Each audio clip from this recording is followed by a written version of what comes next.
Você sabia que, somando os dois períodos oficiais, o Congresso Nacional Brasileiro passa cerca de quase 2 meses por ano em recesso parlamentar?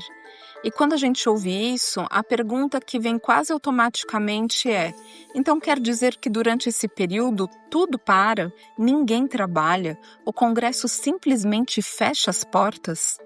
Eu sou Ana Carolina e este é o Entre Linhas, o podcast da Inteligov. E no episódio de férias de hoje, a pergunta que guia a nossa conversa é simples, mas importante. Durante o recesso parlamentar, será que o trabalho legislativo realmente para? Antes de responder isso, vale dar um passo atrás. Quando a gente fala em recesso parlamentar, do que nós estamos falando exatamente? O recesso é um período previsto na Constituição em que as sessões legislativas ordinárias são suspensas. Então, traduzindo, não tem plenário funcionando regularmente e não tem votação de projetos como a gente costuma ver no noticiário. Mas tenha atenção a essa palavra, sessões. Recesso não é sinônimo automático de férias coletivas nem de congresso vazio. É aí que entra um ponto importante. O recesso acontece todos os anos em dois momentos específicos. No meio do ano, ele costuma ocorrer entre 18 e 31 de julho. E no fim do ano, que é o que a gente está vivendo agora, o recesso começa em 23 de dezembro de 2025 e vai até dia 1º de fevereiro de 2026.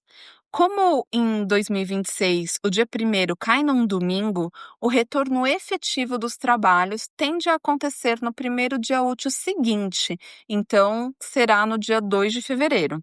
Ou seja, oficialmente, o Congresso entra em recesso, mas isso significa mesmo que tudo desliga? É aqui que a resposta começa a ficar um pouco mais interessante.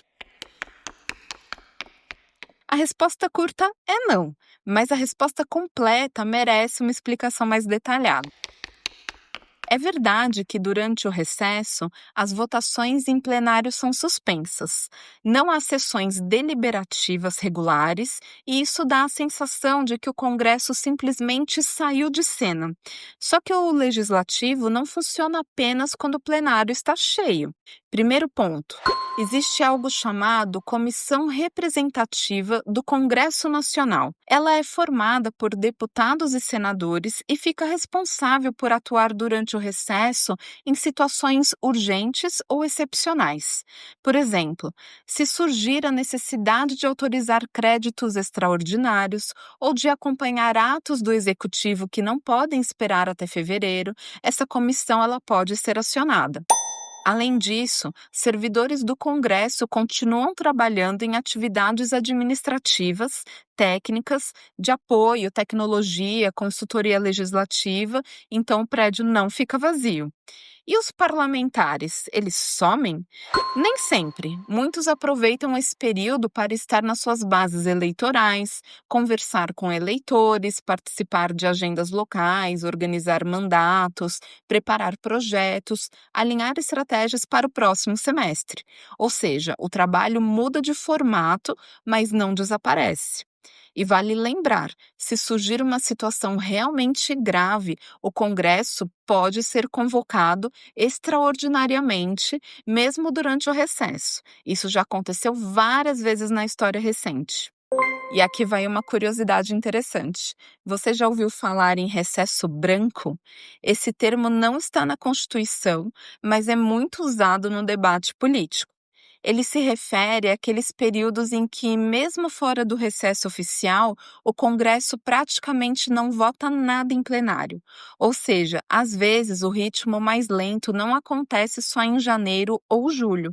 E é por isso que o acompanhamento contínuo do legislativo é tão importante. O recesso não foi criado simplesmente como um período de descanso. A ideia é permitir uma reorganização do trabalho, o contato dos parlamentares com suas bases e o planejamento do próximo ciclo legislativo. O problema é quando a percepção pública fica restrita à ideia do parou tudo, sem entender como o sistema realmente funciona. Então, respondendo à pergunta do começo do episódio, Não, durante o recesso parlamentar, nem tudo está parado.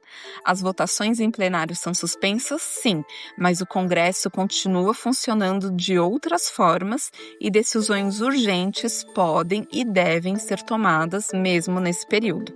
Entender esses bastidores é fundamental para acompanhar a política para além das manchetes, como a gente sempre traz aqui. Esse foi mais um episódio do Entre Linhas, o podcast da Inteligov, e eu te espero no próximo programa.